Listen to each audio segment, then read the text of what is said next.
Straight leg raise test या SLR test हम तब करते हैं अगर हमारा पेशेंट कंप्लेन कर रहा है कि उसको जो दर्द है वो बैक से शुरू होकर और पोस्टीरियर थाई से पीछे की तरफ से होकर और नीचे तक जाता है, जिसे कॉमन लैंग्वेज में हम सियाटिका भी बोल देते हैं। इसका ध्यान रखोगे। आप एक्टिव फोर्स के लिए नहीं कहो, क्योंकि एक्टिव कहोगे ना तो यहाँ मसल का भी यूज होगा, लेकिन हमें चेक करनी है नर्व। तो नर्व का कंप्रेशन चेक करना है। यहाँ पे हम बेसिकली पैसिव के लिए कहेंगे, तो हम पैसिवली पेशेंट के पैर को धीरे धीरे ऊपर उठाएंगे और यहाँ पेशेंट से पूछते रहेंगे कि उसको कोई दर्द है अगर पीछे की तरफ से चल के और जो नीचे जा रहा हो तो वो तुरंत बताए।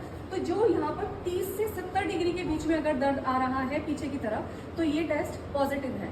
और अगर 70 डिग्री के ऊपर दर्द आ रहा है या 70 डिग्री के ऊपर सिर्फ यहाँ खिंचाव हो रहा है तो इसका मतलब ये मैकेनिकल बैक पेन है, और या आप कह सकते हो कि मसल की टाइटनेस की वजह से है। तो यहाँ पे ये ज्यादा जरूरी नहीं है कि हम ये इंटरप्रेट करें कि टेस्ट इज पॉजिटिव और टेस्ट इज नेगेटिव, लेकिन हमें ये देखना है कि सिम्टम कैसे हैं। पेन रेडिकुलर है क्या, ऊपर से नीचे की तरफ जा रहा है क्या, या झंझनाहट बढ़ रही है क्या, या फिर जो पैर में सिर्फ टाइटनेस है या यहाँ पर बैक ऑफ द थाई में सिर्फ टाइटनेस है। तो ये इंटरप्रेट करना चाहिए। दूसरी चीज, पेशेंट को पैर उठाने से किस तरह से 30 से 70 डिग्री के बीच में दर्द आ रहा है और हम साथ में डॉर्सिफ्लेक्स भी करते हैं, किस तरीके से पैर को अंदर की तरफ खींचे, और ये दर्द अगर बढ़ रहा है या ये सिम्टम बढ़ रहे हैं तो ये न्यूरोजेनिक पेन ही है, ये नर्व के कंप्रेशन से ही पेन आ रहा है। क्रॉस लेग टेस्ट यहाँ कर सकते हैं। सपोज दैट हमारा ये वाले पैर में लेफ्ट पैर में टेस्ट इज पॉजिटिव या SLR हमारा यहाँ पर हमें लगा कि ये पॉजिटिव है, तो हम क्या करेंगे, अनअफेक्टेड साइड को उठाएंगे पैर को और अब पेशेंट से पूछेंगे सिम्टम। अगर अनअफेक्टेड साइड या सही पैर उठाने से जो आपका अफेक्टेड साइड है उसमें दर्द बढ़ रहा है तो इसका मतलब ये नर्व का कंप्रेशन है।